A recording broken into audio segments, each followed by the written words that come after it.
You know, the real threat in this country is not the mob. The newspapers, the FBI, prosecutors, whatever, would have you believe that. We weren't the real threat, nor are we today. The real threat in this world, in this country, in this world, is government. Government gone wild. They have all the power. They have the military. They have the money. They have everything in their power to hurt you if they choose. And remember what Machiavelli always said. Remember this. It's so true. Machiavelli said this. I walk in redemption. Hey everyone, welcome to another Sit Down with Michael Franzese. Hope everybody is doing well. All is very good, very blessed on this end. As always, my friends, I give God all the praise, honor, glory, and thanksgiving for that, especially in this new year, 2024. We're into it. It's begun. Let's pray. Let's hope it's a good one, not only here in our families, but in our country and in the entire world. Remade Men is the title of the event that I'll be doing with Mike Tyson and Chaz Palminteri on the 25th of this month in New York City. And why did we title that? You know, Mike and I have some things in common. We both grew up in Brooklyn. We both took a bad turn in our lives, did some bad things. I would venture to say that I was worse than Mike. Mike had a tough upbringing, was on the street, didn't have much guidance when he was a young man. He got involved with the wrong people, and as a result, he was an angry guy that did a lot of bad things in his youth. Fortunately for him, he connected with Cus D'Amato, and life changed for him, and he became the youngest heavyweight champion in the world. And I believe if Cus D'Amato did not pass away, Mike would have retired undefeated. He was that good in the ring. Unbelievable talent, and just had a heart as big as the whole world when he was in that ring. Tough guy. He's remade his life in a big way. And I would say this, you know, a lot has to do with the experiences that he's had. He's went to prison. He's learned things the hard way. He was very fortunate and very blessed to meet up with a woman that's now his wife of I believe 10 years or so, Kiki. He knows her for even longer than that. She's had a tremendous influence on him in a very positive way. And Mike has been remade. He's a different person now than he was back then. His experiences have really helped him blossom into a very wise and very strong young man, older man now, I would say, still younger than me, so I call anybody younger than me a young man. But he's having a positive influence and a positive impact on people now, and that's what he sincerely wants to do. Remade men. Myself, bad guy on the street. You know, there's no way to sugarcoat it. When you take that oath, and I was a made guy, you are pledging an oath to do whatever you're told to do, whether it's good, bad, sinful or not. You justify it, whatever. I spent 20 years on the street, and I did some bad things. And you know, sometimes good people do bad things. Now, I'm not calling myself good or whatever else, but I'm saying there were a lot of people in that life that I thought were good men. They did bad things. I can't judge their heart. I don't know what happened to them later on, but I would say that some of them were good people, and I will say that. My father had a tremendous influence on me as a young man, as an adult even. I have to say that. Some things good, and other things I learned from him not to do. And I think I've been remade, thanks again to my faith in God and to a young woman that I've been married to now for 38 years. Am I perfect? No. Have I made mistakes? Of course. Do I continue to make some? Hopefully a lot less, because when you get older and wiser and you have good people around you, my wife holds me accountable, my kids hold me accountable, my God holds me accountable. Hopefully I'm a better person than I was back then. I believe I am. And, you know, as a result, I've had a tremendous success here on social media, and hopefully I've had an influence on many of you in a good way.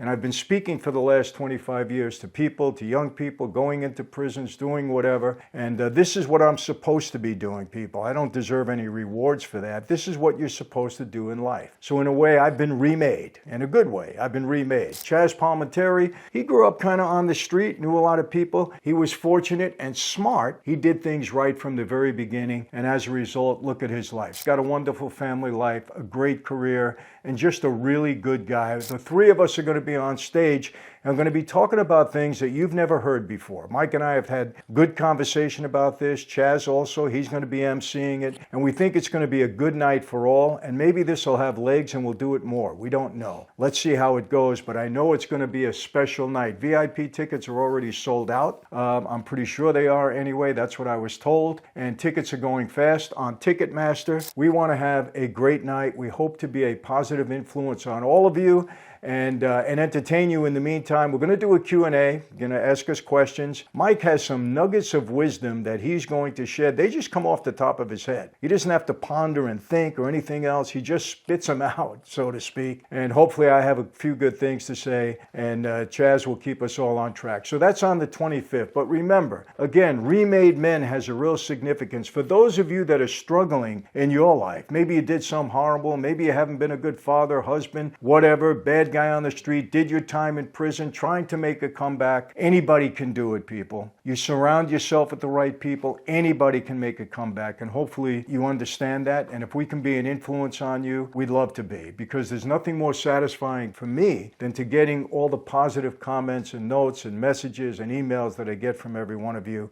I do take that to heart, and we appreciate it. And that's what we want to be. Mike is very sincere about it, so am I, and Chaz has been doing good things for the better part of his life. So that's it, January 25th, hope to see many of you there. Reaction to so many things. People, I can talk about so many things that are going on. I do want to let you know that I am going to be on Rumble. Sometime this month, I'll give you an exact date. I'm going to be premiering on Rumble. It's going to be a different platform. On that platform, I'm going to talk about issues. And people, you know, when I say issues, when I talk about drug abuse, and when I talk about drugs coming over the southern border, this is not politics. These are issues that are affecting our lives. I have a perspective that comes from the street, also a faith-based perspective that I want to share. And people ask this of me. YouTube is not the right platform. I know what you expect here. You want mob stories, you want different things, and I'm going to provide them to you, for you. Why? Because you've been great to me in helping me build this platform. So we're going to do that. But I will be on Rumble. It's going to be something different. I think many of you are going to tune in to hear what I have to say. It's going to be an open forum. I'm going to be doing mostly live deals on Rumble so that there'll be a lot of Q&A, a lot of interaction back and forth. So stay tuned. You'll know when that's happening. Today, I'm asked about my reaction to a lot of things that are going on. Jeffrey Epstein. Got to talk about it, people. In the news. It's been in the news for a year. People are trying to cover it up. It's not going to go away, and it's not going to be covered up. Now, I'm not going to talk about everything because I could be here forever, but I want you to listen to this clip from Megyn Kelly. You know, I've been on Megyn's show. Listen to this clip, and then I'm going to expound upon that. It's all fascinating, and we're not done with Jeffrey Epstein. I can tell you that for a fact. Can't tell you how I know, but I can tell you for a fact we're going to hear a lot more about Jeffrey Epstein in the coming year, and you may be even hearing from him directly. More on that as I'm allowed to tell you. Okay. Megyn says there are a lot more things coming up. She said we may hear from Jeffrey Epstein himself. Now, what does that mean? Did he have a diary that somebody's going to release? Are there tape recordings of him? Was he surveilled at one time? Was there a bug set someplace that has been hidden up to this point or hasn't been disclosed? There's going to be a lot more coming out. Let me go back to something that I think is of real interest and that I've said from day one. His death. As you know, he died in MCC, the Metropolitan Correctional Center in New York City. It's the federal jail. I spent several months there. Just about every one of my mob associates spent time there. That's where you go. You either go there or you go to Brooklyn. Back in my day, Brooklyn wasn't built yet. They have one there now. So it was MCC in Manhattan. When I was there, just about everybody on the street was in there because that's when RICO came in. They were indicting everybody. We were all in there. It was like old home week, right, for all of us in there. Spent time with everybody. And I spent time in solitary there. Now, I know solitary confinement extremely well in the federal system. I spent 29 months and 7 days total in solitary in different places, but I know the system very well. I can tell you this for a fact. Jeffrey Epstein allegedly, according to the press and the media and certain reports, allegedly hung himself in his cell. I can tell you right now, that makes zero sense to me. It has no credibility to me whatsoever. None. First of all, I don't know where you can hang yourself in that cell. There's nothing on the ceiling that would allow you to hang yourself. That's number one. To be hung by your bedpost, It's not going to happen, people. A rope, he didn't have it. His belt, not going to happen. I'm telling you right now, there is no way that that man hung himself in that cell. Impossible. There's no way he can suffocate himself in that cell. And the reason being, number one, there are cameras. A guy that was as high profile as Jeffrey Epstein, those cameras are not going to go out. And if they do go out, there's going to be a guard there, a correctional officer watching him 24/7. It's just not going to happen. The circumstances that they are expecting us to believe are irrational, they didn't happen. There's no question in my mind that there was foul play involved in Jeffrey Epstein's death. I'll call it murder. That's what you got to call it, because something happened. Do I know exactly what? Of course not. But let's skip a beat. Now, all of a sudden, all of these people, the names of all of these very high-profile people are being released. Now, listen, I am not going to make accusations that anybody is guilty of anything at this point. But the fact that so many of these high-profile people were around Jeffrey Epstein for a considerable amount of time is very suspicious. Now, let's say this. He was a pedophile, no question about it. And he was doing this for a long period of time. If somebody of stature spent time with Jeffrey Epstein, do you believe that they had no knowledge whatsoever of what he was doing with these young girls? Do you really believe that? Do people really expect us to believe that? That's number one.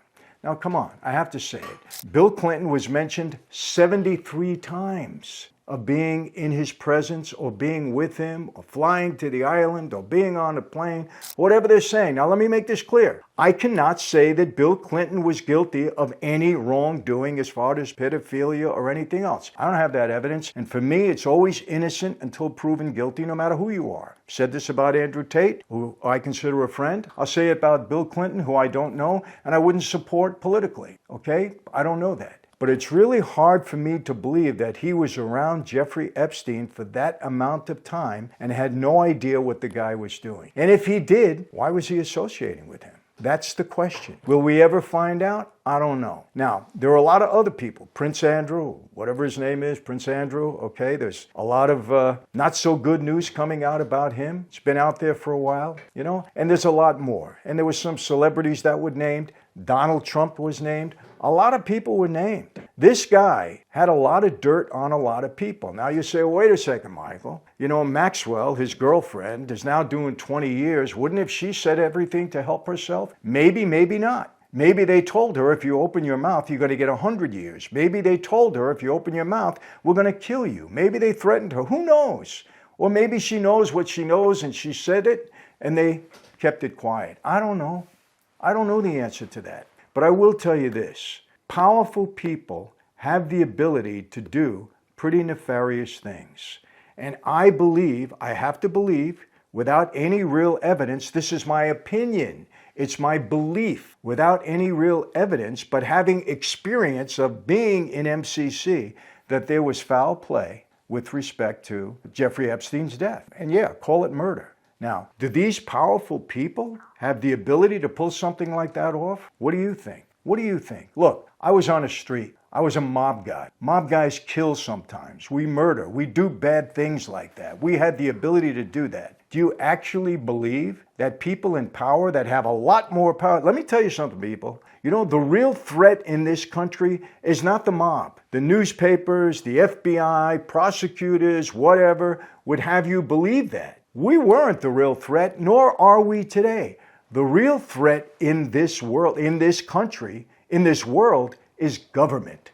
Government gone wild. They have all the power. They have the military. They have the money. They have everything in their power to hurt you if they choose. And remember what Machiavelli always said. Remember this. It's so true, and it's happening in government all around the world. I'm not taking sides here. I'm not talking about anybody in power in particular now. I'm talking about government on the whole. Machiavelli said this. He was giving this advice to his prince, telling the prince how to maintain control of his kingdom. You know what he told him? You can lie. You can steal. You can cheat. You can even murder. You have the ability to do all of this. However, to the public, to the outside world, you must appear to be upright, honest, and have integrity. And that's what government does. There's bad governments out there that do very nefarious things. And again, this is not about politics. I'm talking about people in this country. Who do you have to worry about? You have to worry about government gone wild,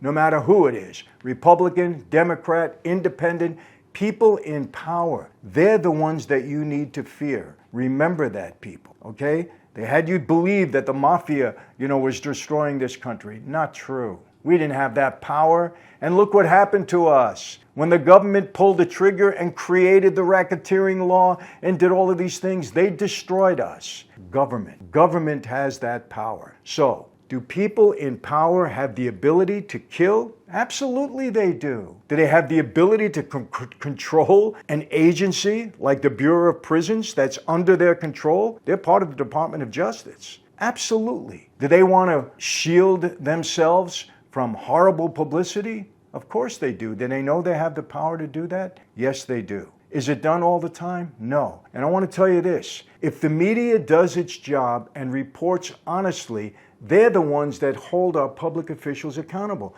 You know how Jeffrey Epstein was exposed? It was through a reporter.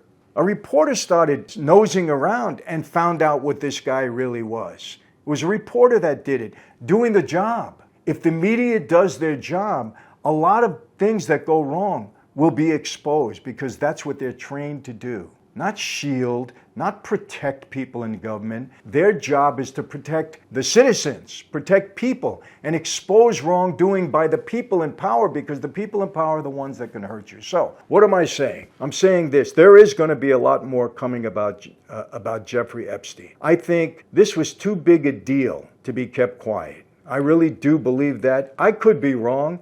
Maybe, Michael, you're being naive right now. They've done this. They've hid a lot of information about the Kennedy killing. And by the way, I'm going to be interviewing somebody very shortly that's going to shed more light on what happened to JFK. Absolutely, 100%. And the government itself, I believe, without a doubt, has been hiding information that would shed more light on what happened with Kennedy.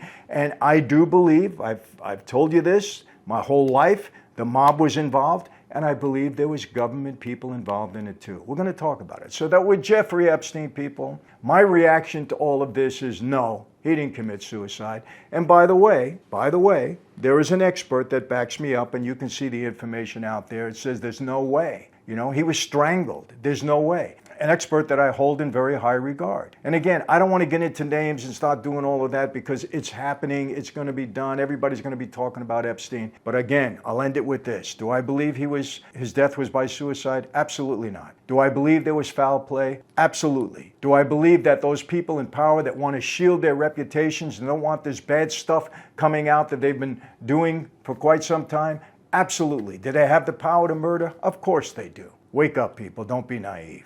Put the lid on that. Something else I want to talk about, Dana White, crazy character, very outspoken, guy I have respect for. He built an unbelievable league that he built. He said something that I want to comment on. I want to play the video. I'm Italian. No, you're not. You're a fucking American. What are you? I'm Irish. No, you're not. You're an American. And nobody hates it more than these people who are really from those countries when Americans say that they're from there. What people need to wake up and realize is that we're all Americans. You're an African American. No, you're not. You're a fucking American. I'm Irish American. No, you're not. You're a fucking, we're all Americans. And we need to stop, fucking look around and realize what we have and how good it is. Okay. So Dana White is saying there are no Italian Americans, there are no Jewish Americans, there are no Black Americans, there are no Mexican Americans. If you were born in this country, you are an American. If you're an American citizen, you are an American. And you know what? I totally agree with that. You are an American first before anything else. If you're born in this country, if you benefit from this country, if you contribute to this country, you are an American, and it's something that we should be proud of. Even when things are going wrong, okay, we don't disavow America, we try to fix it. That's what we have here. We have a voting power. We are a democracy. We have the ability to change things that are going wrong, but we are Americans. But here's where I differ with Dana a little bit. I am an Italian American. I am proud of my Italian heritage. Why? Because I honor my grandparents. I honor my great-grandparents that grew up in Italy and came to this country legally and built a life for themselves and a life that I was able to benefit from. So I like to say I'm an Italian American. I'm an American first, 100%. Okay, if Italy and America went to war, I'm supporting America. That's it. I'm an American first. If an Italian comes here and doesn't do the right thing, I don't care that he's Italian, he should pay the consequences. That's how I feel, 100%. My wife, Mexican American. She's an American first, a proud American, but she's also proud of her Mexican heritage. Why? Her grandparents, okay? Her great-grandparents. She has ancestry there. She's proud of those people. You know, that's our bloodline. There's no reason to disavow that. And Dana said, you know, that people from other countries get upset or they don't like, you know, when we say we're Italian American and Irish American. Well, that's too bad. That's too bad. That's who we are. And we're honoring our ancestry and our heritage and our family, you know, our lineage. We're honoring that. But again, we are Americans first. And people, remember, we have a lot of problems in this country. There's no doubt. A lot of things are going on. But you don't disavow America. You try to change it. We're a democracy. We have a voice. We put the right people in power. We stand up for what's right. That's what we are to do as Americans. I get totally irritated. It's horrible when I see somebody stepping or burning the American flag. That's terrible. It's also terrible when we break down statues of people that helped build this country, right or wrong. This history, there's nothing wrong with that. You know, nothing wrong with that. And while I'm on this, let me just comment on something. This amazing, you see this, it's not the canvas behind me, it's a big portrayal of the canvas that I showed you in a couple of the videos that, yes, I think we're going to make it available on a limited basis. Stay tuned. We'll be talking about that. But some people have commented, Michael, why are you, glorifying the men in this life? I'm not glorifying anybody. I'm not. But people, we got to be honest. There's history here. People are interested in knowing about these people. They are very prominent figures in that life. I'm not glorifying them. Some of the things they did were terrible. Some of the things I did were terrible. We're not glorifying it. It's basically entertainment. When people make a movie about that life, they're not glorifying it. They're just telling a story. You know, storytelling. That's what it's all about. This happens to be a unique, it's one of a kind. And I'm going to talk about each one of these men. I'm going to give like a 10 minutes thing. And there's going to be 3 categories that I'm going to talk about with this man, 3 or 4. And it's going to be very organized. And I'm going to do the same thing, every one of them. How did they get here? Well, how did they leave their mark? What happened to them? We're going to talk about it. It's going to be cool. And we're going to offer anything. But I'm not glorifying these people. I'm not glorifying myself. I'm not glorifying my father at all. I said this last time. People in that life do not deserve to be glorified for what they did in that life. No, they're not. They're not supposed to be. That's not why you look up to them. You can look at them. You can be entertained by them. They have some good about them. They have some bad about them. You can comment on it. It's like everybody else, people. We all have good and we all have bad, so please understand that, And look, I probably would not be on this platform. I probably would not have any followers if I wasn't talking about my experiences in that life. That's why I'm here. Is it entertainment? I believe it is to many of you. It's entertainment. Hopefully it's informative. And hopefully some of the wisdom or the words that I talk about inspire you, motivate you. And listen, I'm the first one to say all the time, don't ever get involved in a street life. Don't get involved in the mob. Don't get involved in gangs. I don't want to see any of that. I dissuade people and young people from ever entering that kind of life. And I want to bring up one more thing. I know I'm jumping a little bit about, this whole, what Dana White had to say. When I was in prison, I used to hang around a lot of black guys. Why? Because they would play softball. When I was in the yard, when I wasn't in the hole, I was in the yard. They would play softball. We would do things together, and I liked them. We got along. They were active. We'd walk the track together. We did a whole bunch of things together. There was a guy in there by the name of Pete Milano. He was the alleged boss. His father was the boss of Cleveland at one time. Pete came out, very nice guy, by the way, and he was in jail with a bunch of other guys, a couple of Italian guys.